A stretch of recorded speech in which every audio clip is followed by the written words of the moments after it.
Hi there and welcome to our Sacred Wisdom series. I'm Mike Hancock and this show is all about flow. What's flow? Flow is a quantum principle that allows you to be the most resourceful that you are, but it's based on some incredible sacred ancient wisdom. Now, many hundreds of years ago, one of the greatest samurais of all time lived in Japan. His name was Miyamoto Musashi. Now, Musashi was not only a samurai, but he was a stunning author as well. I think he authored over 99 books. But why was he a samurai and one of the greatest of all time? The fact of the matter was that he was a samurai for over 20 years. And that's pretty impressive to be at that level of danger and battle for 20 years and still be alive. And what he did in later life is he retreated to a cave at Hakone on the side of Mount Fuji, Lake Hakone. And he wrote all of these books, including an incredible book that I would suggest you grab a copy of and read called The 5 Rings of Power. But I want to read to you a passage out of The 5 Rings of Power from Musashi. He says this. He says, "The flow of energy of the universe can be harvested by anybody providing they have the strength of mind to summon the flow. But in doing so, we must appreciate that this is not our energy, but we're merely a vehicle for it to be flowing through. We cannot use the energy for personal gain, pride, or at any stage ego. We must use it with humility and not for personal gain or wealth. If we tap into this energy, we must be very sure of our purpose, for in it we unleash incredible power." So Musashi wrote this, as I said, around about 500 or 600 years ago. And that is the basis of what George Lucas took when he put together the film Star Wars in 1977, where we all know that Luke Skywalker always says, "May the Force be with you." He's talking about the flow. So what is this universal concept of flow? What is it based on, and how can you, our viewer, harness it? Well, firstly, you have to look at some other sacred ancient wisdom. You have to understand what your place is and what your role is in this universe. Wolfgang Pauli, the great scientist, had a principle which he called the Exclusion Principle, which essentially meant this. It means that no piece of matter can occupy a space that another piece of matter is in, which basically means there can't be another person sitting in this chair where I'm sitting. So therefore, if you control this space, you must control the flow around this space. But then if we look at how you operate as a human being, most of us think we're here to serve. We always try and do something for somebody else. But you can't fulfill other people. You can only fulfill a promise. Therefore, you must become a promise. And the word promise comes from the French word promettre, which means to follow. And to follow is actually the definition of the word apostle. So you must become an apostle, a follower of your own promise, occupying your own space to create flow. Let me give you the example of everything that we understand that flows. The Chinese were great observers. And one of the things that they observed was the different elements, water being one of them. Now, a river flows. When does it flow fast? It flows fast in rainy season when there's more water coming in. There's greater flow. But if you understand flow, and the greater the flow, it might be turbulent. So when you're getting in your flow, it may feel turbulent. You may be getting bumped from side to side and you're thinking, I thought things were going to be simple. No, you're simply getting into great flow. Water is a really cool thing to study because of its relationship to wealth. Why has it got any relationship to wealth? Because water was the first currency. In fact, if you look at many words used in money, they come from water. We go to the bank. to deposit our cash flow. We have currency. If things don't go well, we go into liquidation. We have floating interest rates. So you can see this relationship between water and money. That's because the initial currency on the planet was water. In the dry Arab Middle East and dry African plains where humanity started, the currency was water. But then after water was contained and controlled, the currency became saline, salt. That's why you're worth your salt, and that's why you get paid a salary, which comes from the word saline. Then it went to gold. The reason we wear gold on our fingers is because the human body literally needs gold to survive. And that's why you'll see on a grandma's ring or something, it will actually be not worn away, but part of that will have been absorbed into the skin. And the theory of carats in gold, 9 carat, 14 carat, 18 carat, is the amount of times trust has been broken and impurity has gone into the gold, which has bonded the gold in an alchemical process and made it stronger. So when you got to a certain level of impurities in your relationship, you gave a gift of gold at those many carats to signify that, and you created a bond which lasted forever. So water, flow. And then we monopolised and morphed it from there right up to the Chinese bartering with which were the first coins, and then the monetary system that we know today. And if you study money, and we're going to be sharing about power and wealth in one of these other series, if you study money, you'll understand that places like Fort Knox is not full of gold, it's got almost no gold, that money is simply created, that most currencies on the planet, with the exceptions of places like Australia, aren't actually based on anything. The current US dollar was linked to a gold standard hundreds of years ago and is now linked to nothing. The Americans can print more money, but you can't. Why is that? Well, let's have a look at ancient China, where some of this started, and how you get into flow.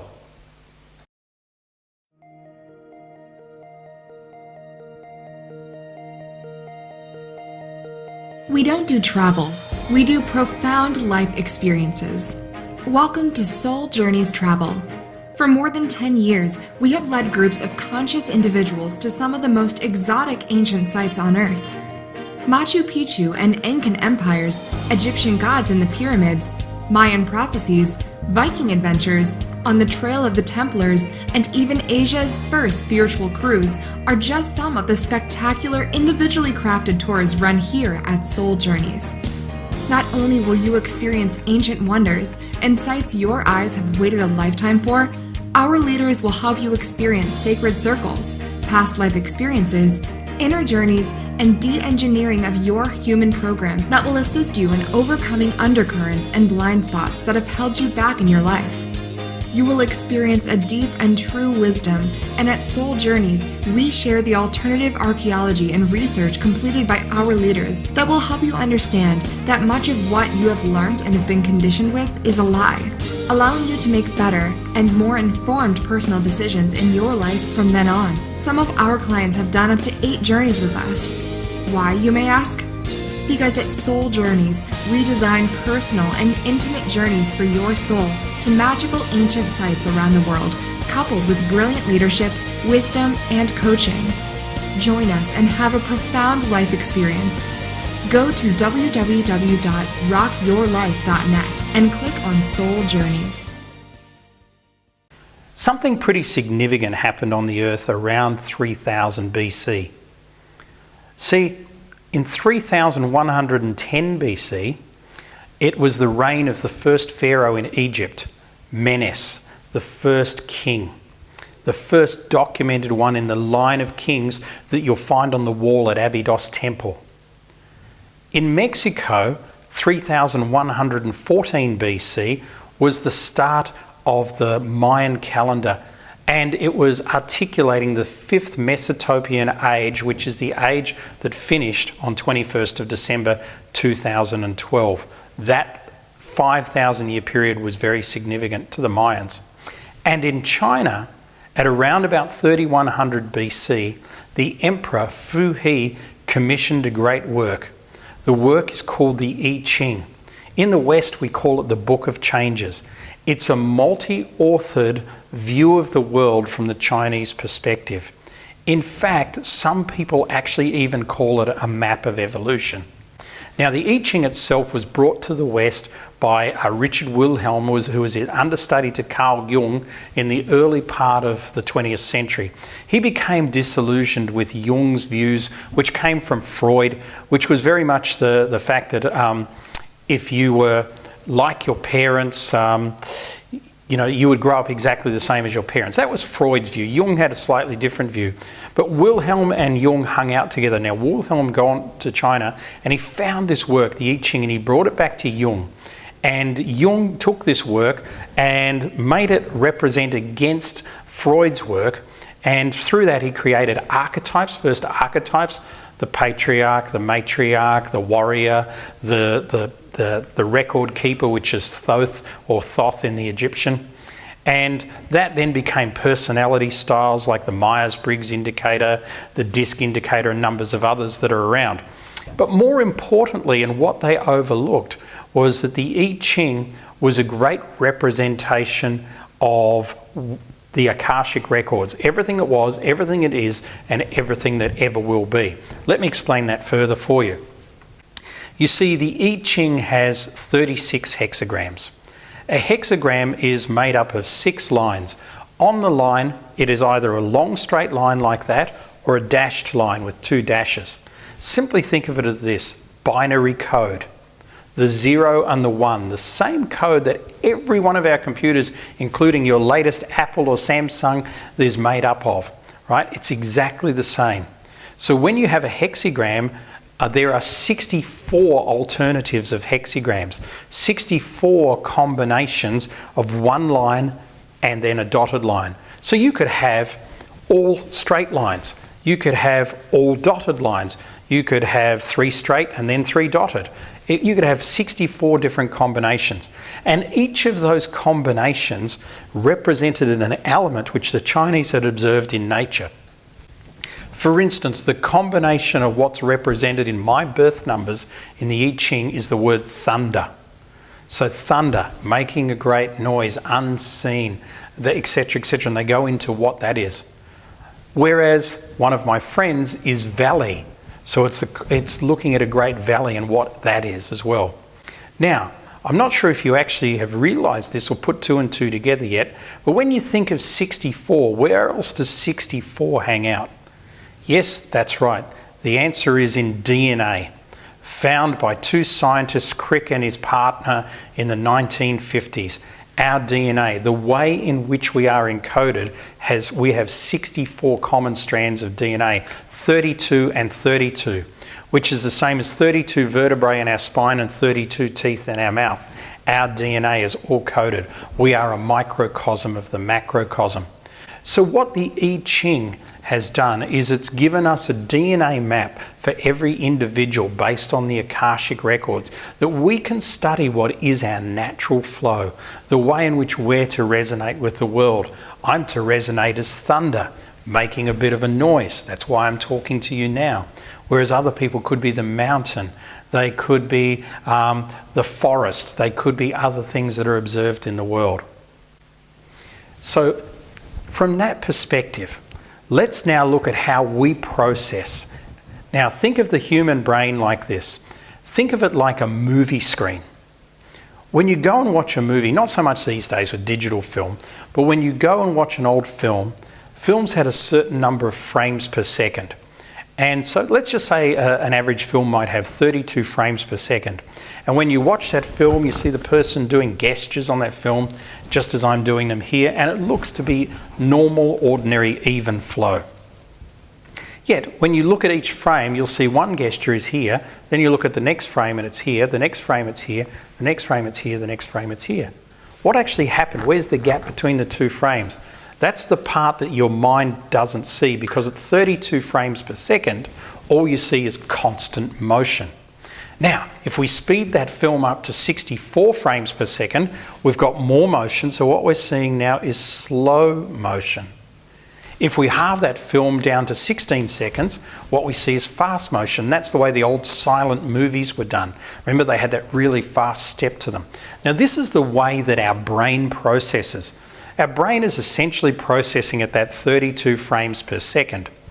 So, when you see a great sports person, be it somebody like Wayne Rooney or David Beckham or one of the great rugby players in a game where they're going to get tackled or the ball taken off them, or even in cricket, the great Donald Bradman, what they're doing is they're processing much faster. So when they're in their flow on that sporting field, their brain processes so much faster. And you would have had this experience yourself. So here's what happens. You're going along normally and you're on the sporting field, and if you and I are playing about David Beckham, what would be happening is our brain's processing so slow that he's here 1 minute and then he's here the next minute. But for him, we are attacking him like this. It's very similar to the fly. The fly processes so fast, which is why we find it hard to capture the fly, and the fly looks at us and says, why is that human doing so much Tai Chi in front of me? The way in which you can process information is related to the speeding up of your brain, and you can speed that up through meditative processes. That way you can see inside of things and around things and get different perspectives on things, which will heighten your ability to process and heighten the way that you see the world. When we look at it, the Chinese relate great things, even such things as A, E, I, O, U, the vowels. They are related to the 5 elements and to the 5 senses. For example, A, the smell, E, the hearing, so on and so forth. Go and study your natural environment. Do meditative processes. This will step you into flow a little bit more. When we come back, we're going to look at how flow of the human race was seen by the Hopi Indians, and how in modern times with technology we've understood that there is a spiritual and element that is to our human experience which we can't explain, but we know it's there.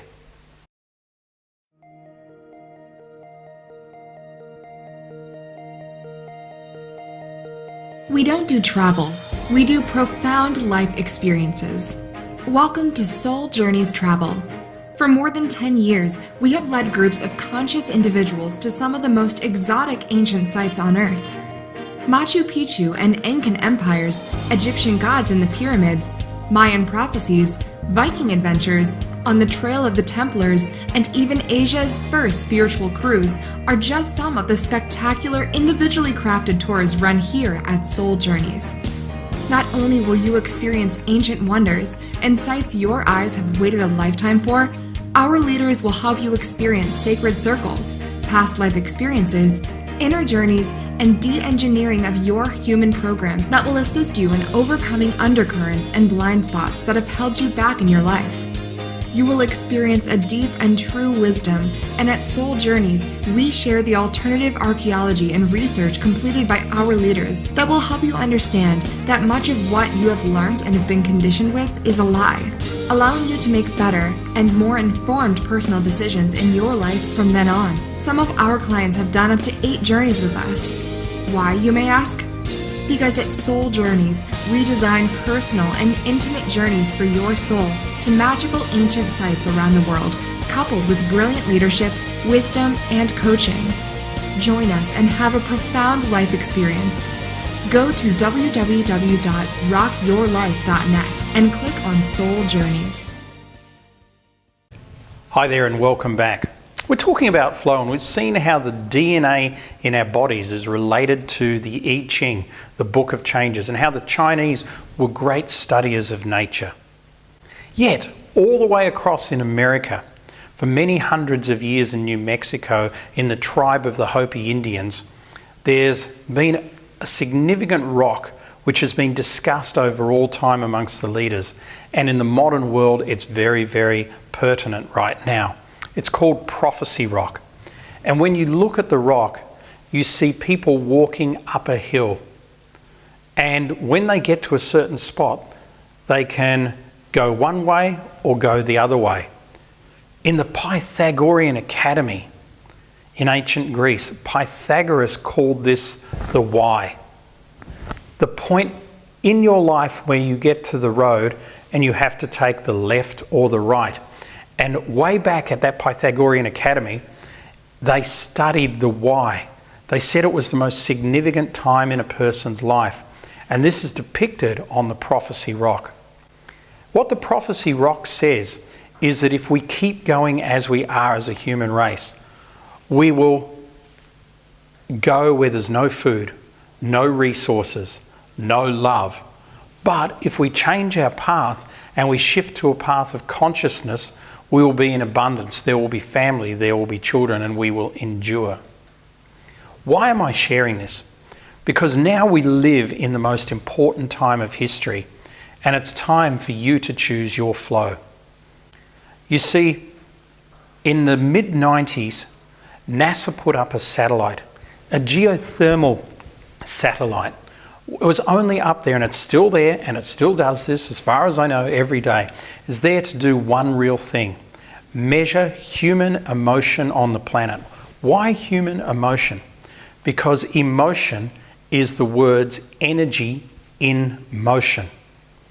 Now, that's been up revolving around the earth for the last 20 odd years. And when do you think the little graph that monitors human emotion might have gone in the last 20 odd years? Well, if you're thinking September 11, 2001, you'd be right. On that day, the graph spiked. There was a massive shift all around the globe of consciousness of human emotion. But here's the trick to it. That graph spiked 20 minutes before the first plane hit the Twin Towers, not afterwards. So it was almost as if we, the human beings, felt that energy in motion. We felt something. We felt and relied on our instinct that we knew something was going wrong. And it's irrelevant of our religion, our colour, our race, or our beliefs. It was felt worldwide. And I'm not sure that it was felt because of the 6,000 odd people that were killed, but it was felt because of what that incident created around the world and the legacy of that incident and everything that's happened to us since then. So why am I sharing with you all this? Firstly is that you have a certain flow that you must follow in your life. There are times when your flow will seem turbulent. Often that time is when you're about to hit your greatest flow and where you're moving with almost no effort towards your goal. And there'll be other times where what you try and do, a natural human relation, is to try and dam the river, to try and hold on to this water for ourselves, hold on to this money, hold on to our place. What generally happens there is if you dam a part and it doesn't move, it becomes stagnant and died. Otherwise, all the crap is actually drawn to that one part of the river. So there you are, stagnant and dying in your own crap. What you should do is allow the water to flow through you. Use what you need from it and let it go on its way. And the two ways in which you can do this, and the two ways in which you can utilise flow, are by utilising the sixth and seventh sense. We all know about the five senses: sight, sound, touch, taste, smell. The sixth sense is intuition, it's gut feel. The reason why it's gut feel is because of all the electrical components of our bodies come into a circuit board about 1 inch behind our belly button called the dantian. That's why you get butterflies when you go to talk on stage, or when you're out on a date with a new potential partner and things like that. It's that butterflies, that nervousness is our electricity. We are electromagnetic beings. Follow your intuition. Most people have been taught through the educational process and through control to follow our brains. But the fact of the matter is that our brain puts out about 1/60th the electrical charge of our heart. You can't think your way out of things, you need to feel your way through things. That's called intuition. Then we have the great Akashic record, the record of everything there was, everything there is, and everything there ever will be, which is like a film around the earth. And you can plug into that and get answers at any stage. It's that snap when the universe just speaks to you. We call that quantum. Quantum is when you go from here to here and you just don't know how you got there. And it happens to people all over the world. One day somebody's a nobody, next day they're a somebody. One day somebody's broke, the next day they're a millionaire or even a billionaire. And we don't even know why or how it came about, and it can be so random. Well, that is also the same techniques that are used in wealth creation that you can use to find your own flow. How do you do it? Firstly is you must get into stillness. You can't do this while you're hectic. You can't do this while you're eating fast foods and running 100 miles an hour and being in busyness. You can't do that. You need to stop, take stock. There are 4 energies that we feel great as human beings. Some of us are ocean people, some of us are mountain people, some of us are forest people, and others of us are desert or open plain type people. Go and find that spot where you feel most at home, in front of the ocean, in front of the forest, the desert, etc. Get still with yourself. Maybe even stay there for a couple of days and become a great observer, just like the Chinese. Observe the signs and symbols that come in for you, whether they be animal totems, whether they be stars that you see, whether they be random things that shouldn't be there that speak to you. These are the quantum messages that somehow this beautiful Mother Earth of ours, Gaia, delivers to us. And it's that way in which you'll find your flow. Don't expect it to be easy sailing though. Flow can happen very, very fast. In our final series in Sacred Ancient Wisdom, we're going to be looking at who controls the world and who you've been listening to that you may want to change your tune. Until then, I'll catch you later.